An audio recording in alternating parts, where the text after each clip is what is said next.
ആകാശവാണി.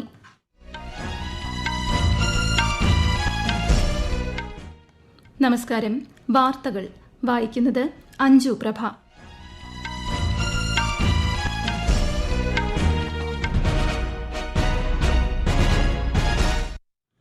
പ്രധാന വാർത്തകൾ.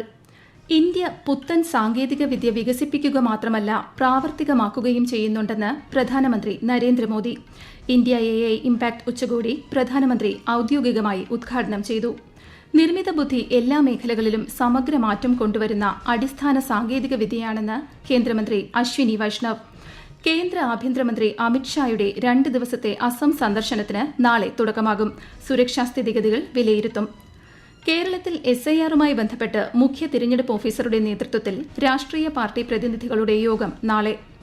ആഗോള മാനുഷിക പ്രവർത്തനങ്ങൾക്ക് പിന്തുണ നൽകുന്നതിനായി 2 ലക്ഷം മെട്രിക് ടൺ അരി വിതരണത്തിന് FCIയും വേൾഡ് ഫുഡ് പ്രോഗ്രാമും ധാരണാപത്രത്തിൽ ഒപ്പുവച്ചു. ICC പുരുഷ T20 ലോകകപ്പിൽ വെസ്റ്റ് ഇൻഡീസിനെതിരെ ഇറ്റലിക്ക് 166 റൺസ് വിജയലക്ഷ്യം. വാർത്തകൾ വിശദമായി. ഇന്ത്യ പുത്തൻ സാങ്കേതിക വിദ്യ വികസിപ്പിക്കുക മാത്രമല്ല അത് പ്രയോഗത്തിൽ വരുത്തുകയും ചെയ്യുന്നുവെന്ന് പ്രധാനമന്ത്രി നരേന്ദ്രമോദി. ന്യൂഡൽഹി ഭാരത് മണ്ഡപത്തിൽ ഇന്ത്യ AI ഇംപാക്ട് ഉച്ചകോടി ഔദ്യോഗികമായി ഉദ്ഘാടനം ചെയ്യുകയായിരുന്നു അദ്ദേഹം. നിർമ്മിത ബുദ്ധി മനുഷ്യ ചരിത്രത്തിൽ പരിവർത്തനത്തിന്റെ അധ്യായം തീർത്തതായും പ്രധാനമന്ത്രി പറഞ്ഞു. ലോകത്തിലെ ഏറ്റവും വിപുലവും ഐതിഹാസികവുമായ നിർമ്മിത ബുദ്ധി ഉച്ചകോടി സംഘടിപ്പിക്കാൻ സാധിച്ചത് അഭിമാനമാണെന്നും അദ്ദേഹം പറഞ്ഞു. इस समिट का भारत में होना भारत के साथ ही पूरे ग्लोबल साउथ के लिए गर्व का विषय है. इस समिट में AI जगत के हुज हू यहाँ पर मौजूद है. दुनिया के 100 से ज्यादा देशों का रिप्रेजेंटेशन, दुनिया के कोने कोने से यहाँ आए महानुभाव इसकी सफलता को नई ऊंचाई पर ले जा रहे हैं. इसमें यंग जनरेशन की जो उपस्थिति हमने देखी है वो एक नया विश्वास पैदा करती है. ഫ്രഞ്ച് പ്രസിഡന്റ് ഇമ്മാനുവൽ മാക്രോൺ, ഐക്യരാഷ്ട്രസഭ secretary general Antonio Guterres, Google CEO Sundar Pichai തുടങ്ങിയവരും ഉദ്ഘാടന സമ്മേളനത്തെ അഭിസംബോധന ചെയ്തു. നിർമ്മിത ബുദ്ധിയിൽ നേതൃനിരയിലെത്താൻ ഇന്ത്യയ്ക്ക് കഴിയുമെന്ന് ബ്രിട്ടീഷ് മുൻ പ്രധാനമന്ത്രി ഋഷി സുനക്. നിർമ്മിത ബുദ്ധിയിൽ വിശ്വാസവും വലിയ ശുഭപ്രതീക്ഷയും ഇന്ത്യയിൽ കാണാനാകുന്നുണ്ട്. സാങ്കേതിക വിദ്യ ഉപയോഗപ്പെടുത്തുന്നതിലാണ് കാര്യമെന്നും ഋഷി സുനക് പറഞ്ഞു. ഇന്ത്യയിൽ മികച്ച പ്രതിഭകളും ശക്തമായ ഡിജിറ്റൽ അടിസ്ഥാന ഘടകങ്ങളും സാങ്കേതിക വിദ്യയെ പിന്തുണയ്ക്കുന്ന സമൂഹവുമുണ്ടെന്ന് അദ്ദേഹം അഭിപ്രായപ്പെട്ടു.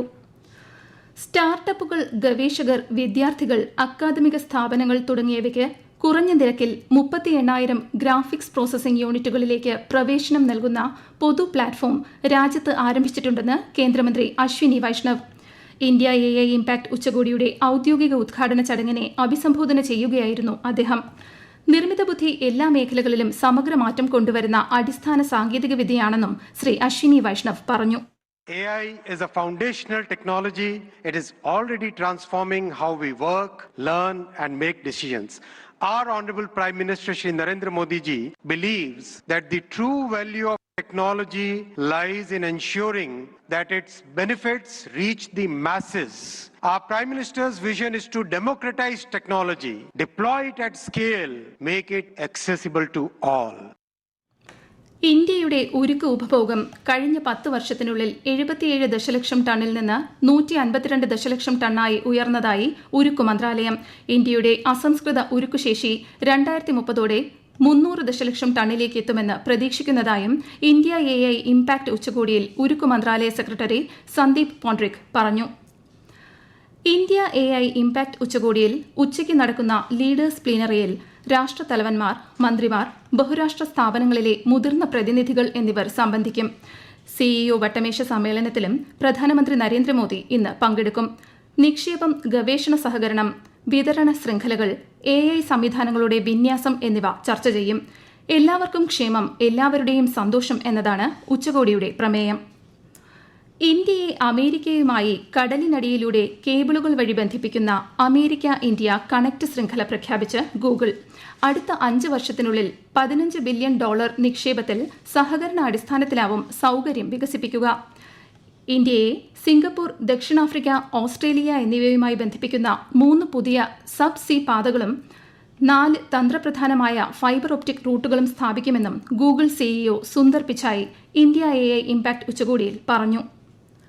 പ്രധാനമന്ത്രി നരേന്ദ്രമോദി ഇന്ന് സൺ മൈക്രോ സിസ്റ്റം സ്ഥാപകൻ വിനോദ് ഖോസ്ലയുമായി കൂടിക്കാഴ്ച നടത്തി. നിർമ്മിത ബുദ്ധി, ഇന്ത്യയുടെ ഊർജ്ജസ്വലമായ സ്റ്റാർട്ടപ്പ് ആവാസ വ്യവസ്ഥ എന്നിവയുമായി ബന്ധപ്പെട്ട വിവിധ വിഷയങ്ങൾ ഇരുവരും യോഗത്തിൽ ചർച്ച ചെയ്തു. പ്രധാനമന്ത്രി നരേന്ദ്രമോദി ആകാശവാണിയിലൂടെ ജനങ്ങളുമായി ആശയങ്ങൾ പങ്കുവയ്ക്കുന്ന പ്രതിമാസ റേഡിയോ പ്രഭാഷണ പരിപാടി മൻ കി ബാത് ഞായറാഴ്ച. പരിപാടിയുടെ 131 പതിപ്പാണിത്. ദൂരദർശന്റെയും ആകാശവാണിയുടെയും എല്ലാ ശൃംഖലകളിലും പരിപാടി ലഭ്യമാകും. മൻ കി ബാത്തിലേക്കുള്ള ആശയങ്ങളും അഭിപ്രായങ്ങളും MyGov, നമോ ആപ്പ് എന്നിവയിലൂടെയോ 1800117800 എന്ന ടോൾ ഫ്രീ നമ്പറിലോ നാളെ വരെ അറിയിക്കാം. ഈ വാർത്തകൾ ആകാശവാണിയിൽ നിന്ന്. ആകാശവാണി വാർത്തകളും വാർത്താധിഷ്ഠിത പരിപാടികളും all India radio news Thiruvananthapuram YouTube ചാനലിലും all India radio news Thiruvananthapuram Facebook പേജിലും AR News_ തിരുവനന്തപുരം ഇൻസ്റ്റഗ്രാം അക്കൌണ്ടിലും AR News_TVM X ഹാൻഡിലും ലഭ്യമാണ്. കേന്ദ്ര ആഭ്യന്തരമന്ത്രി അമിത്ഷായുടെ 2 ദിവസത്തെ അസം സന്ദർശനത്തിന് നാളെ തുടക്കമാകും. സുരക്ഷ, അതിർത്തി മേഖലകളിലെ വികസനം, പ്രാദേശിക പുരോഗതി തുടങ്ങിയവയ്ക്ക് പ്രാധാന്യം നൽകിക്കൊണ്ടിരിക്കും കേന്ദ്രമന്ത്രിയുടെ സന്ദർശനം. ബാരക് താഴ്വരയിലെ സിൽച്ചാർ അദ്ദേഹം സന്ദർശിക്കും. ഇന്തോ ബംഗ്ലാദേശ് അതിർത്തി പ്രദേശത്തെ നാഥൻപൂർ ഗ്രാമം സന്ദർശിക്കുന്ന ശ്രീ അമിത്ഷാ സുരക്ഷാ മുന്നൊരുക്കങ്ങൾ വിലയിരുത്തും. സിൽച്ചറിൽ വൈബ്രന്റ് വില്ലേജസ് പ്രോഗ്രാമിന്റെ 2ാം ഘട്ടത്തിനും കേന്ദ്ര ആഭ്യന്തരമന്ത്രി തുടക്കമിടും. രാജ്യത്ത് റംസാൻ നോമ്പാചരണം തുടങ്ങി. ഇതോടനുബന്ധിച്ച് പ്രധാനമന്ത്രി നരേന്ദ്രമോദി ജനങ്ങൾക്ക് ആശംസകൾ നേർന്നു. 10 സംസ്ഥാനങ്ങളിലെ 37 രാജ്യസഭാ സീറ്റുകളിലേക്കുള്ള തിരഞ്ഞെടുപ്പ് പ്രഖ്യാപിച്ച് കേന്ദ്ര തിരഞ്ഞെടുപ്പ് കമ്മീഷൻ ഈ മാസം 26-ന് വിജ്ഞാപനം പുറപ്പെടുവിക്കും. കേരളത്തിൽ SIR-മായി ബന്ധപ്പെട്ട് മുഖ്യ തിരഞ്ഞെടുപ്പ് ഓഫീസറുടെ നേതൃത്വത്തിൽ രാഷ്ട്രീയ പാർട്ടി പ്രതിനിധികളുടെ യോഗം നാളെ ചേരും. രാവിലെ 11 മണിക്ക് തിരുവനന്തപുരത്താണ് യോഗം. അംഗീകൃത ദേശീയ, സംസ്ഥാന രാഷ്ട്രീയ പാർട്ടികളുടെ പ്രതിനിധികൾ യോഗത്തിൽ പങ്കെടുക്കും. അതേസമയം അന്തിമ വോട്ടർ പട്ടിക മറ്റന്നാൾ പ്രസിദ്ധീകരിക്കും. കേരളത്തിൽ പകൽ താപനില വർദ്ധിക്കുന്നു. ഇതോടൊപ്പം അൾട്രാവയലറ്റ് സൂചിക ഉയർന്നതിന്റെ പശ്ചാത്തലത്തിൽ ജനങ്ങൾ ജാഗ്രത പാലിക്കണമെന്ന് സംസ്ഥാന ദുരന്ത നിവാരണ അതോറിറ്റി അറിയിച്ചു. വിശദാംശങ്ങളിലേക്ക്.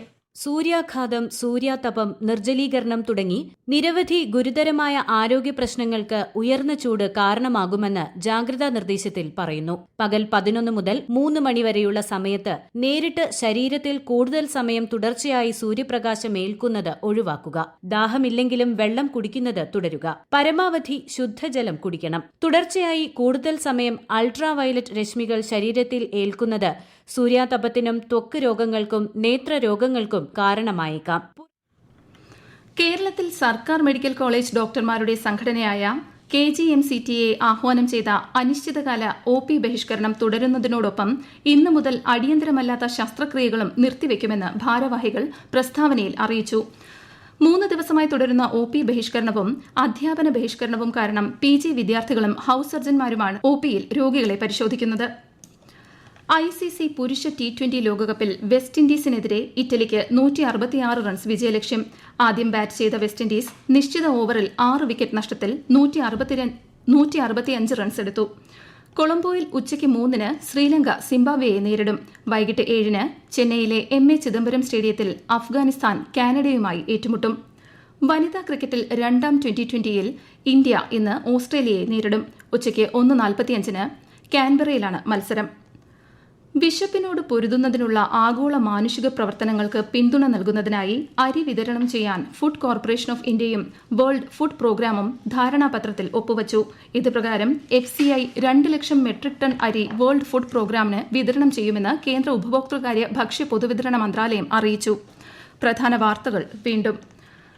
ഇന്ത്യ പുത്തൻ സാങ്കേതിക വിദ്യ വികസിപ്പിക്കുക മാത്രമല്ല പ്രാവർത്തികമാക്കുകയും ചെയ്യുന്നുണ്ടെന്ന് പ്രധാനമന്ത്രി നരേന്ദ്രമോദി. ഇന്ത്യ AI ഇംപാക്ട് ഉച്ചകോടി പ്രധാനമന്ത്രി ഔദ്യോഗികമായി ഉദ്ഘാടനം ചെയ്തു. നിർമ്മിത ബുദ്ധി എല്ലാ മേഖലകളിലും സമഗ്ര മാറ്റം കൊണ്ടുവരുന്ന അടിസ്ഥാന സാങ്കേതിക വിദ്യയാണെന്ന് കേന്ദ്രമന്ത്രി അശ്വിനി വൈഷ്ണവ്. കേന്ദ്ര ആഭ്യന്തരമന്ത്രി അമിത്ഷായുടെ 2 ദിവസത്തെ അസം സന്ദർശനത്തിന് നാളെ തുടക്കമാകും. സുരക്ഷാ സ്ഥിതിഗതികൾ വിലയിരുത്തും.